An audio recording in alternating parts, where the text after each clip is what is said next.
Hi, and welcome to this brief overview of the United States Civil War, its causes and results. That should be easy enough to do in 10 minutes, right? Okay, first let's just glance at the big picture. The war officially began in 1861 and finished in 1865. But there were lots of things that built up to this over a period of 30 to 40 years. Let's try to discuss the build-up real quick. Here's a list of important events and things to know before we jump in to the big picture. 1828. Congress passed the Tariff of 1828. It is also called the Tariff of Abominations by its opponents in the Cotton South. 1830, in North Carolina v. Mann, the Supreme Court of North Carolina ruled that slave owners had absolute authority over their slaves and could not be found guilty of committing violent acts against them. 1831, Nat Turner's Rebellion. 1833, the Compromise Tariff of 1833, the North's pseudo-apology for the Tariff of Abominations. 1846 to 1850, the Wilmot Proviso. 1850, the Compromise of 1850.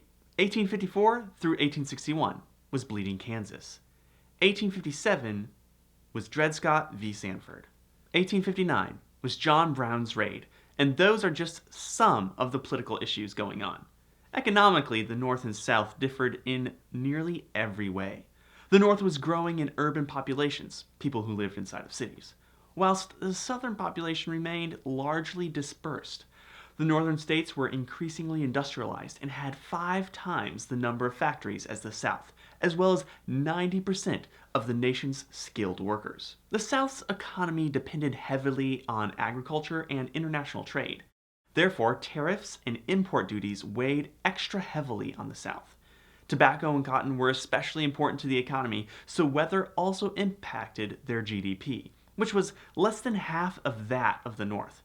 Once the war started, the North would hamstring the South's economy by creating a trade embargo and then outproduce weaponry at a rate of 30 to 1.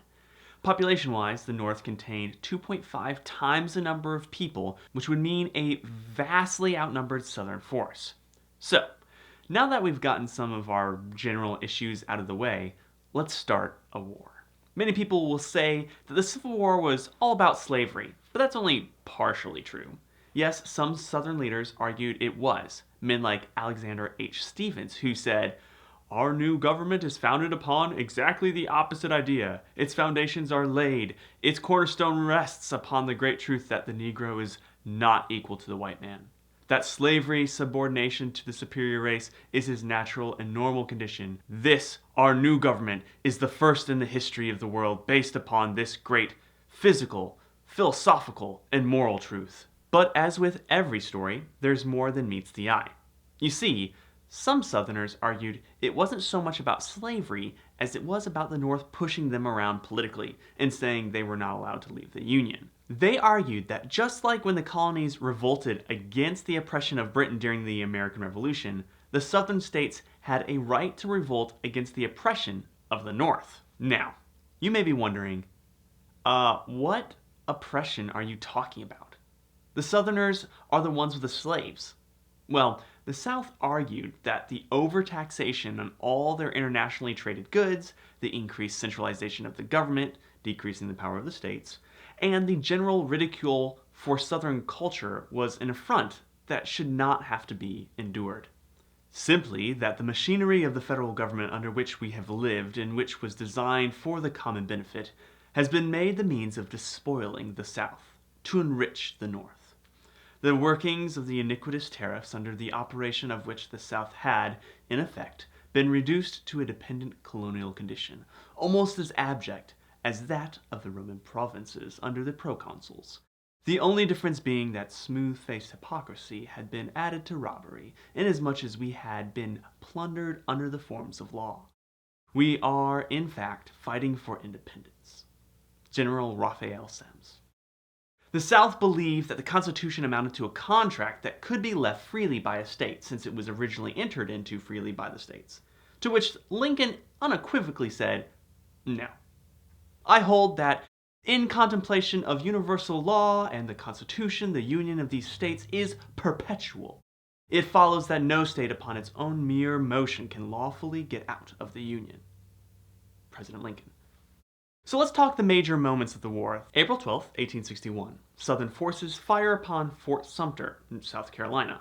The Civil War has formally begun. April 15th, 1861, President Lincoln calls for 75,000 militia to stop the rebellion. 4 additional southern states secede from the Union in the following weeks. Lincoln requests 43,000 more volunteers. On June 3, 1861, a skirmish near Philippi in West Virginia is the first clash of Union and Confederate forces in the East. On June 10, 1861, the Battle of Big Bethel, the first land battle of the war, is in Virginia.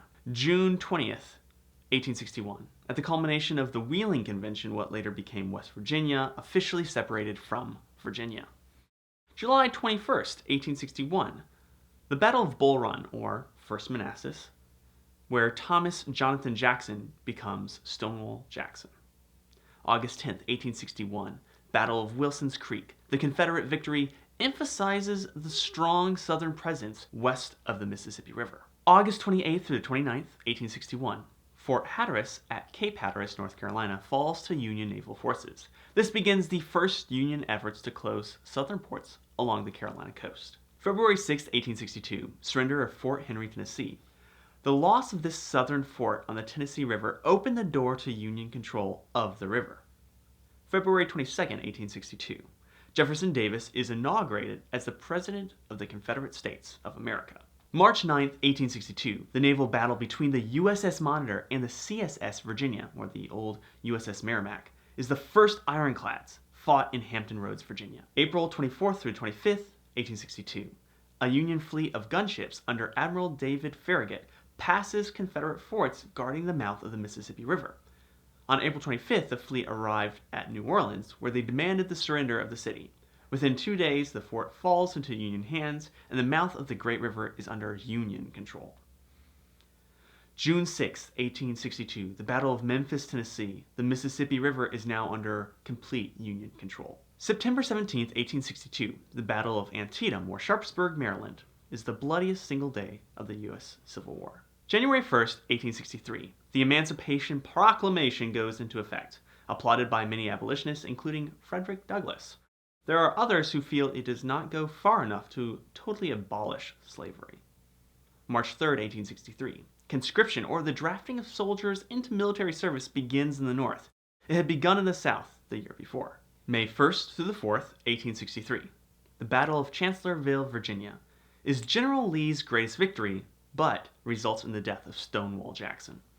July 1st through the 3rd, the Battle of Gettysburg, Pennsylvania, the bloodiest battle in the Civil War, dashes Robert E. Lee's hopes for a successful invasion of the North. July 13th, 1863, draft riots begin in New York City and elsewhere as disgruntled workers and laborers, seething over the draft system that seemingly favors the rich, attack the draft office and African American churches. The riots continue through July 16th. November 19, 1863, dedication of Soldiers National Cemetery at Gettysburg. President Abraham Lincoln delivers the Gettysburg Address. February 17, 1864, is the first successful submarine attack of the Civil War. The CSS H.L. Hunley, a 7-man submersible craft, attacked the USS Housatonic outside Charleston, South Carolina. Struck by the submarine's torpedo, the Housatonic broke apart and sank, taking all but 5 of her crew with her. Likewise, the Hunley was also lost and never heard from again until discovered in 1995 at the spot where it sank after the attack. February 27, 1864, in Georgia, Camp Sumter prison camp opens. Universally referred to as Andersonville Prison Camp, it will become notorious for overcrowded conditions and a high death rate among its inmates. June 8, 1864, Abraham Lincoln is nominated by his party for a second term as president. July 11th through the 12th, 1864, attack of the defenses of Washington. November 8th, 1864, Abraham Lincoln is re-elected President of the United States for a second term. April 3rd, 1865, the Union troops occupy Richmond and Petersburg, Virginia. April 9th, 1865, is the Battle of Appomattox Courthouse and surrender of Appomattox Courthouse, Virginia. After an early morning attempt to break through Union forces blocking the route west to Danville, Virginia, Lee seeks an audience with General Grant to discuss terms. That afternoon, in the parlor of Wilmer McLean, Lee signs the document of surrender. On April 12th, the Army of Northern Virginia formally surrenders and is disbanded. April 14th, 1865, President Abraham Lincoln is assassinated by actor John Wilkes Booth at Ford's Theater in Washington, D.C. On the same day, Fort Sumter, South Carolina is reoccupied by Union troops. April 26, 1865, General Joseph Johnston signs the surrender document for the Confederate Army of the Tennessee and miscellaneous Southern troops attached to his command at Bennett's Place near Durham, North Carolina. May 4, 1865, General Richard Taylor surrenders Confederate forces in Alabama, Mississippi, and East Louisiana. May 10, 1865, Confederate President Jefferson Davis is captured near Irwinville, Georgia. So, that was a lot of information, and you may not really care or know what to do with it all. So let me help you wrap it all up. The war drug on far longer than one might expect, if you just looked at statistics. The North produced 3,200 firearms to every 100 produced in the South. Only about 40% of the Northern population was still engaged in agriculture by 1860, as compared to 84% of the South. Free states attracted the vast majority of the waves of European immigration through the mid-19th century. About 7/8 of the foreign immigrants settled in free states. As a consequence, the population of the states that stayed in the Union was approximately 23 million as compared to a population of 9 million in the states of the Confederacy. This translated directly into the Union having 3.5 million men of military age as compared to 1 million for the South. About 75% of Southern males fought the war as compared to about half of Northern men. The North had 5 times the number of factories as the South, and over 10 times the number of factory workers. In addition, 90% of the nation's skilled workers were in the North. The South should have stood no chance, but due to blunders from the North, excellent military leadership in the South, and other political factors, a long, bloody war resulted. There are, of course, many other things we could discuss in this video, but it's already super long, I'm losing my breath, my mouth is dry, etc. So maybe another time. Until then, thanks for watching. Be sure to like, subscribe, and as always, happy studying.